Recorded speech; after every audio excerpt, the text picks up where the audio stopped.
Innal hamdalillah nahmaduhu wa nasta'inuhu wa nastaghfiruh wa na'udzu billahi min shururi anfusina wa min sayyiati a'malina may yahdihillahu fala mudhillalah wa may yudlil fala hadiyalah wa asyhadu an la ilaha illallah wahdahu la syarikalah wa asyhadu anna Muhammadan abduhu wa rasuluh. Allahumma shalli wa sallim ala sayidina Muhammad wa ala alihi wa sahbihi ajma'in. Amma ba'd. Kita lanjutkan pembahasan dari kitab Syarah Thalathatil Usul karya Syekh Muhammad bin Shalih Al-Utsaimin rahimahullahu taala, menjelaskan matan Thalathatul Usul wa Adillatuha karya Syekhul Islam Muhammad bin Abdul Wahhab rahimahullahu taala. Kita sampai pada perkataan penulis qauluhu wad dalil. Betul tidak? Nah, qauluhu wad dalil ay ad-dalil ala anna ar-rabba huwal mustahiqqu lil ibadah.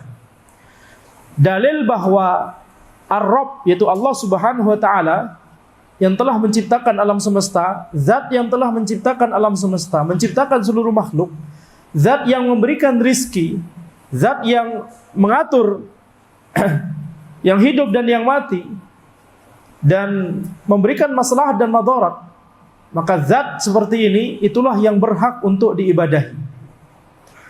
Dalilnya adalah firman Allah Subhanahu wa taala, "Ya ayyuhan nasu ubudu rabbakumul ladzi khalaqakum wal ladzina min qablikum la'allakum tattaqun." Wahai manusia, ubudu rabbakum, beribadahlah kepada Rabb kalian, beribadahlah kepada Tuhan kalian yang telah menciptakan kalian.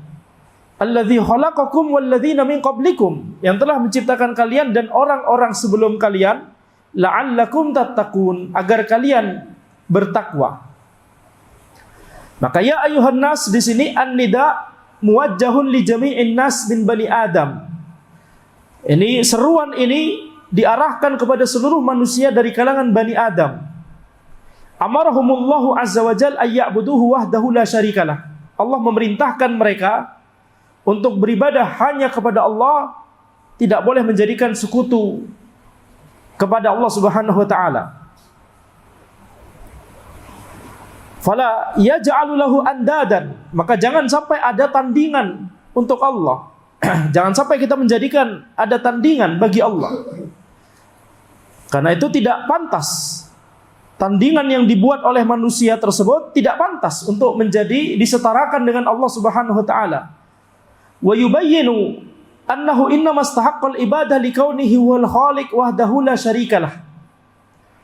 Dan Allah Subhanahu wa taala menjelaskan di ayat tersebut bahwa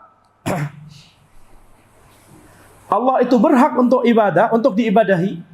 Allah itu berhak untuk diibadahi karena Allah adalah pencipta yang telah menciptakan kalian dan orang-orang sebelum kalian.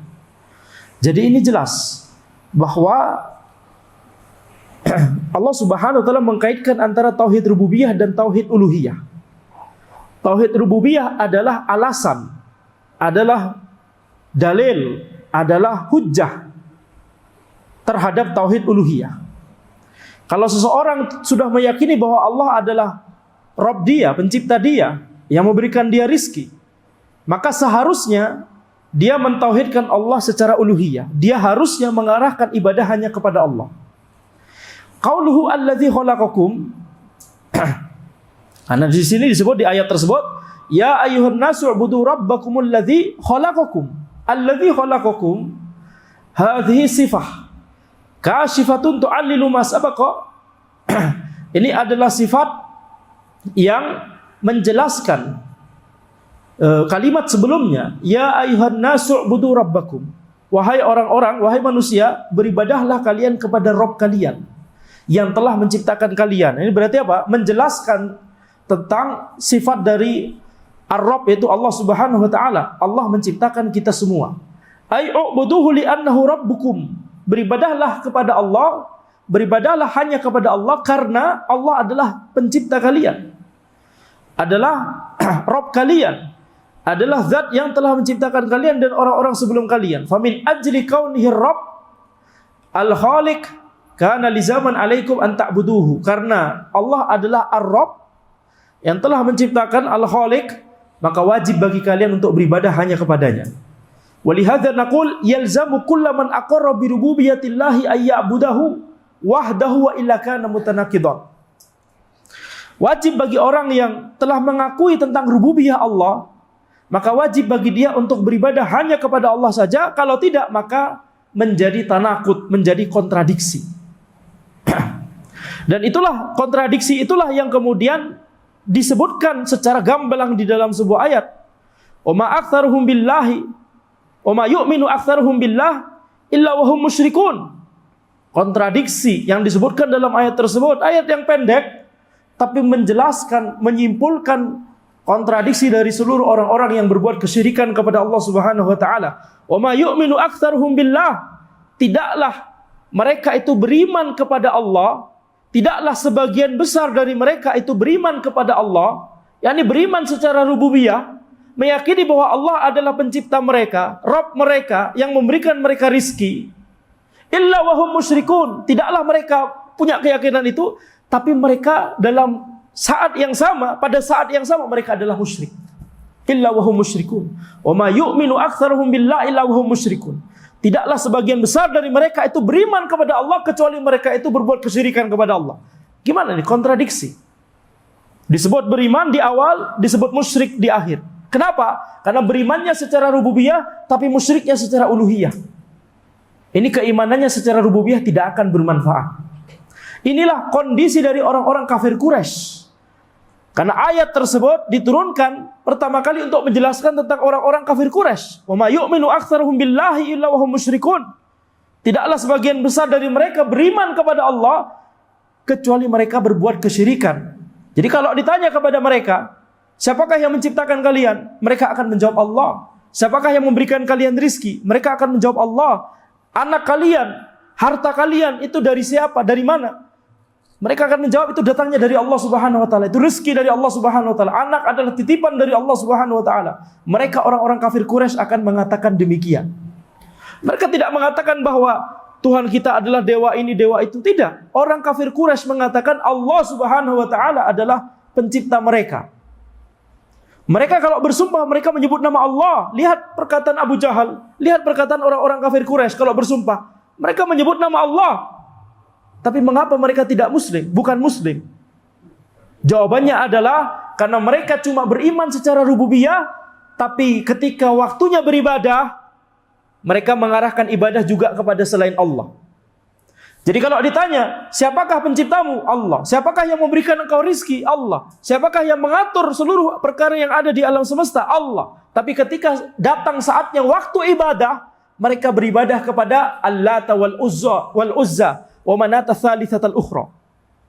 Ya, mereka beribadah kemudian kepada berhala-berhala mereka, Allata wal Uzza wa manata tsalitsatal ukhra. Jadi kita lihat di sini kontradiksi.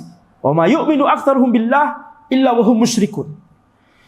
Jadi secara rububiyah mereka mengakui, tapi secara uluhiyah mereka tidak mengakui. Ini membuat ketauhidan mereka batal. Karena tauhid itu harus semuanya dipenuhi. Tauhid rububiyah, tauhid uluhiyah, dan tauhid asma wa sifat.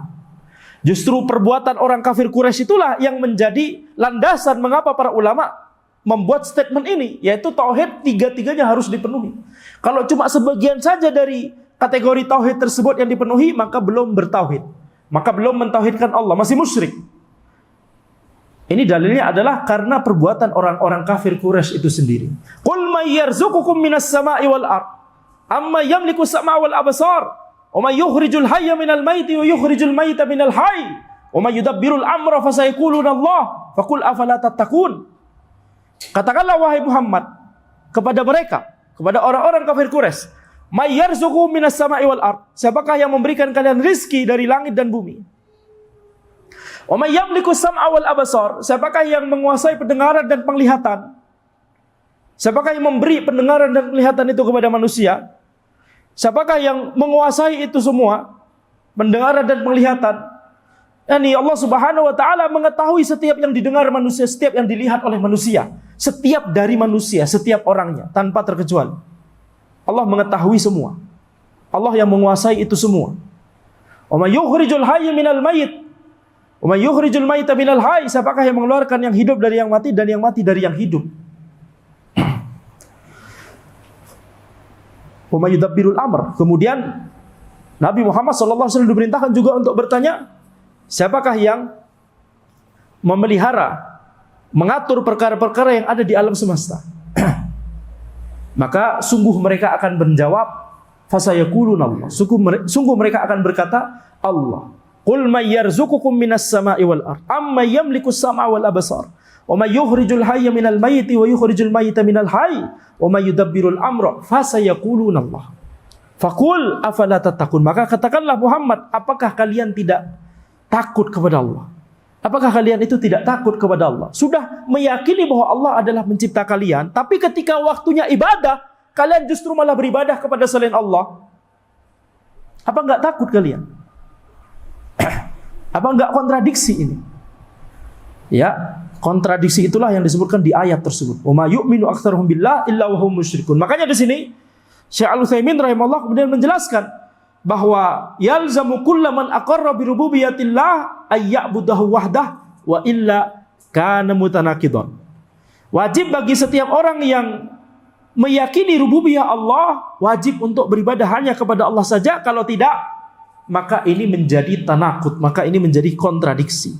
Qauluhu la'allakum tattaqun, karena di ayat tersebut, ya ayuhan nasu ubudu rabbakumul ladzi khalaqakum walladzina min qablikum la'allakum tattaqun. Wahai manusia, beribadahlah kalian kepada Allah, kepada Rabb kalian yang telah menciptakan kalian dan orang-orang sebelum kalian, agar kalian bertakwa. La'allakum tattaqun, ai min ajli an tahsulu ala taqwa, yakni supaya kalian itu mencapai derajat takwa. Wat taqwa hiya ittikhadhu wiqayatin min adzabillahi azza wajal bittiba'i awamirihi wastinabi nawahihi. Takwa itu maksudnya adalah mengambil pelindung dari azab Allah dengan cara mengikuti perintah-perintahnya dan dengan cara menjauhi larangan-larangannya. Inilah yang dimaksud dengan takwa.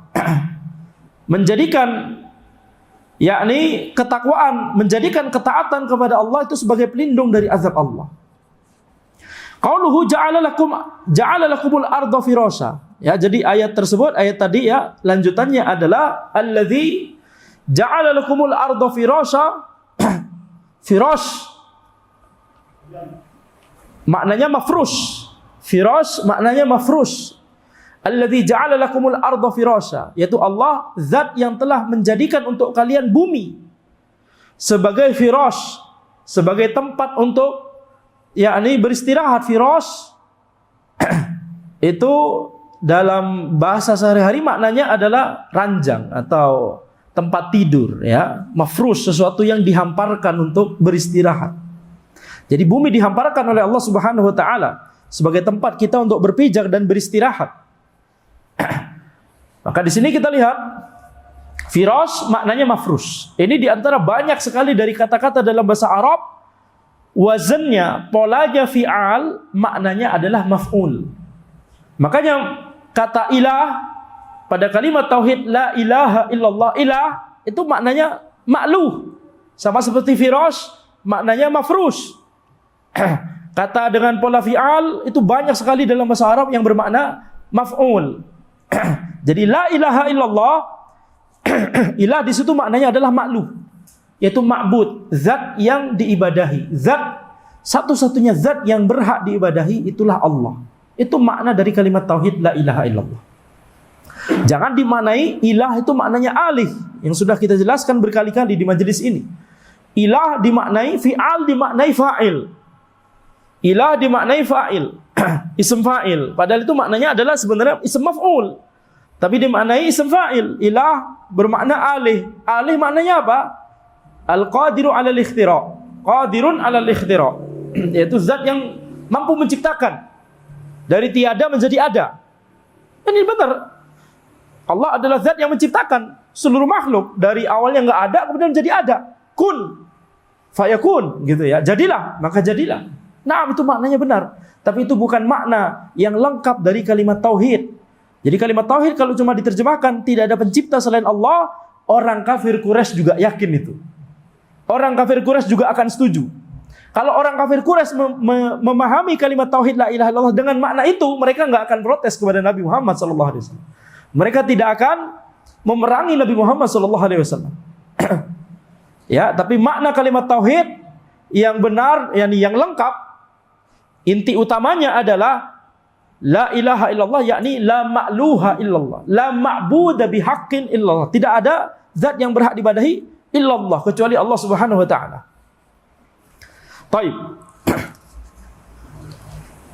Jadi firman Allah Subhanahu wa taala, ja'ala lakumul arda firasya, ay ja'alaha firasyan wa mihadan nastamti'u fiha min ghairi masyaqqah wa la ta'ab kama yanamul insanu ala firasyihi. Yani Allah menjadikan bumi itu sebagai firash, sebagai mihad, sebagai tempat untuk berpijak dan beristirahat. Nastamti'u fiha, yang kita bisa berlezat-lezat di situ, bisa mendapatkan berbagai kenikmatan, mendapatkan berbagai rizki dari Allah. Kita bisa istirahat, kita bisa bekerja, kita bisa melakukan semua hal ya di atas muka bumi ini. Nastamti'u fiha min ghairi masyaqqah wala ta'ab. Kita bisa beraktivitas, kita bisa beristirahat di atas muka bumi ini tanpa kesulitan dan tanpa kelelahan. Tinggal kita berdiri di atasnya, alhamdulillah, ini buminya stabil begitu ya, tidak kemudian yakni penuh goncangan atau penuh gangguan yang lain misalkan. Kama yanamul insanu ala firasyihi, sebagaimana orang tidur di atas ranjangnya, di atas tempat tidurnya. Dia bisa tidur dengan nyaman karena stabil. Ya. Tidak kemudian dia tidur di atas tempat tidur kemudian ambruk gitu kan. Nah, enggak seperti itu. Maka bumi dijadikan oleh Allah Subhanahu wa taala untuk tempat manusia berpijak, berdiri, beraktivitas, beristirahat.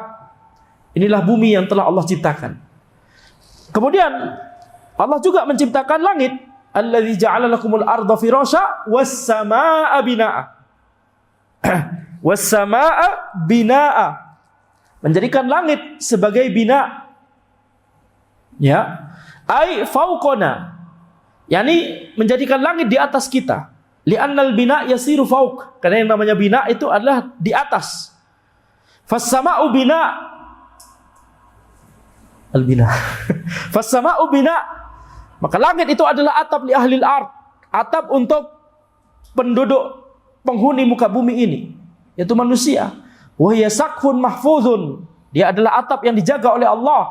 Kama qala Allah Ta'ala, sebagaimana firman Allah Subhanahu wa taala, wa ja'alna as-samaa'a saqfan mahfudha.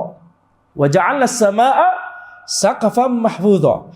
Yaitu Allah menjadikan langit itu sebagai saqaf, sebagai atap mahfudha yang dijaga oleh Allah Subhanahu wa taala. Jadi tidak runtuh, jadi tidak kemudian hancur. Wa hum an ayatina mu'ridun. Kemudian di saat yang sama, ketika Allah menjaga langit seperti itu, orang-orang musyrik tersebut berpaling dari ayat-ayat kami.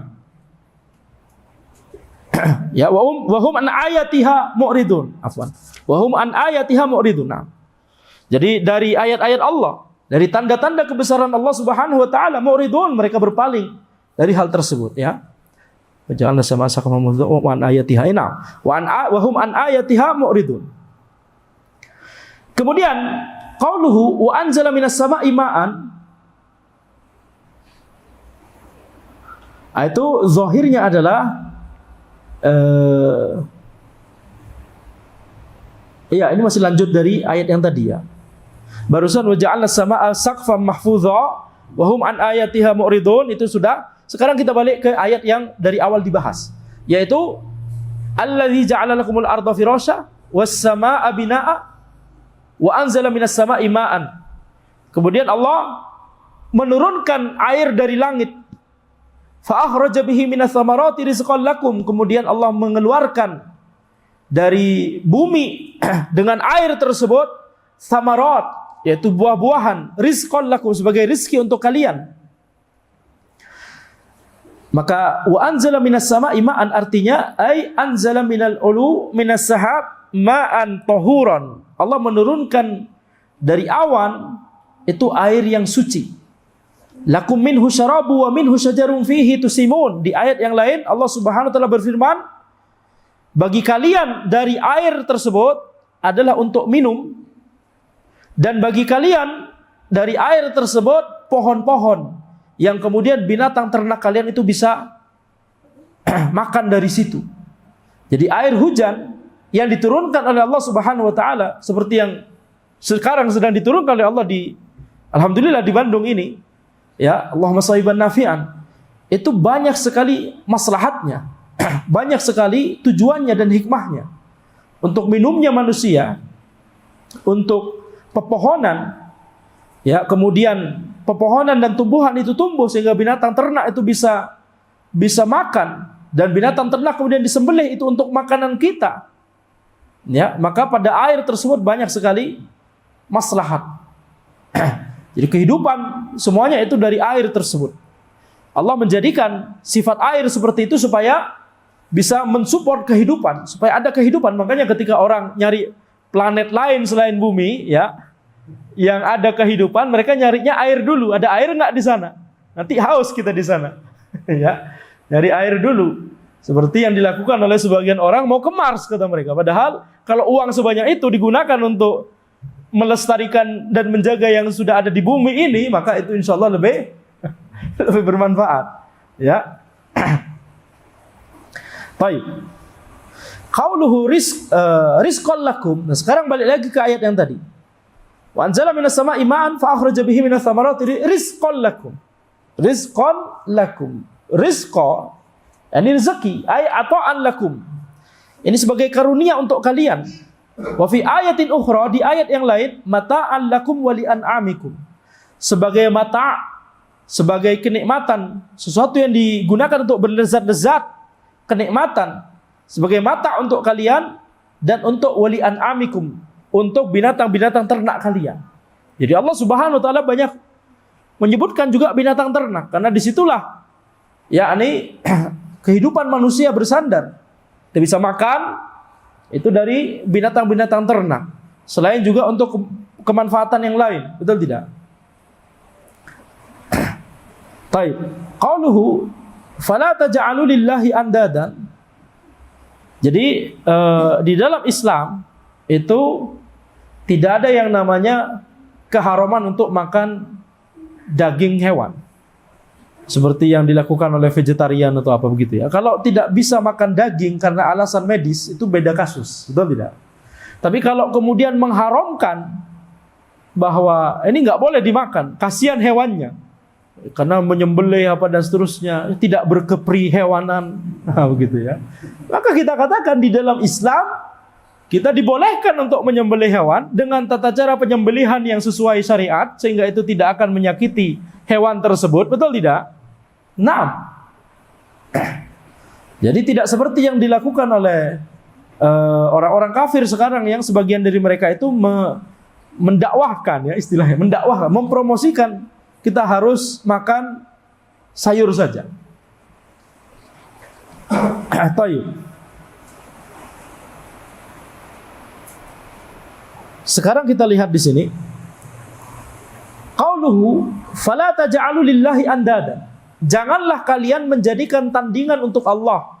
Ay la taj'alu li hadzal ladzi khalaqakum wa khalaqal ladzina min qablikum wa ja'ala lakumul arda firasyan was samaa'a bina'an wa anzala lakum minas samaa'i ma'an fa akhraja minas thamarati rizqan lakum la taj'alu lahu andadan ta'budunaha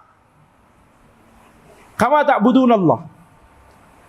yakni janganlah kalian itu menjadikan untuk zat yang telah menciptakan kalian dan menciptakan orang-orang sebelum kalian dan menjadikan bumi sebagai hamparan, sebagai tempat untuk beristirahat dan beraktivitas, menjadikan langit sebagai atap, menjadikan untuk kalian, menurunkan untuk kalian air dari langit, sehingga dengan air tersebut Allah mengeluarkan buah-buahan sebagai rizki untuk kalian. La taj'alu lahu andadan, maka janganlah kalian menjadikan tandingan untuk Allah, di mana kalian kemudian beribadah kepada tandingan tersebut sebagaimana kalian beribadah kepada Allah.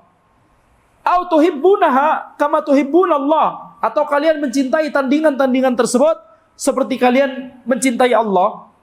Fa inna dzalika ghairu laikin bikum la aqlan wala syar'an, karena itu tidak pantas untuk kalian baik secara akal ataupun secara syariat. Tidak pantas kalian mengatakan Allah adalah Rabb kita, kemudian kalian beribadah kepada selain Allah Subhanahu wa taala. Qauluhu antum ta'lamun ay ta'lamuna annahu la nidda lahu wa annahu biyadihil khalq war razq wat tadbir fala taj'alu lahu syarikan fil ibadah. Yakni ta'lamun annahu la nidda lahu, kalian telah mengetahui. Jadi wa antum ta'lamun itu di mana? Di ayat tadi. Fala taj'alu lillahi andadan wa antum ta'lamun. Janganlah kalian menjadikan tandingan untuk Allah sementara kalian sudah mengetahui. Yani kalian mengetahui bahwa tidak ada tandingan untuk Allah. Karena di tangan Allah itu ada perkara menciptakan, ada perkara memberikan rizki, ada perkara mengatur dan memelihara alam semesta. Tidak ada yang bisa melakukan itu kecuali Allah. Fala taj'alu lahu syarikan fil ibadah. Maka jangan menjadikan sesuatu sebagai sekutu untuk Allah dalam masalah ibadah dan dalam masalah yang lain. Jadi ini kita lihat kesimpulannya adalah kalau kita sudah meyakini tauhid rububiyah, maka wajib bagi kita untuk mentauhidkan Allah secara uluhiyah. Nah, kalau kita mau mentauhidkan Allah secara uluhiyah, maka kita wajib mengarahkan seluruh bentuk ibadah kepada Allah saja. Berarti kita harus tahu apa? Harus tahu seluruh bentuk ibadah. Baik itu amalan anggota tubuh, baik itu amalan lisan, baik itu amalan hati. Harus kita tahu setiap rincian-rincian ibadah. Khawatirnya ada sebagian bentuk ibadah yang kita arahkan kepada selain Allah Subhanahu wa ta'ala. Jadi mengajarkan tauhid uluhiyah itu harus terperinci. Mengajarkan tauhid uluhiyah itu harus yakni detail. Tidak hanya prinsip umum saja, tapi harus dijelaskan apa saja bentuk ibadah. Ya, dan kita belum sampai sana ternyata ya, karena ternyata nggak cukup pembahasannya. Insyaallah kita lanjutkan di pertemuan berikutnya. Hadza wallahu a'lam, subhanakallahumma wa bihamdika asyhadu an la ilaha illa anta astaghfiruka wa atubu ilaik. Assalamualaikum warahmatullahi wabarakatuh.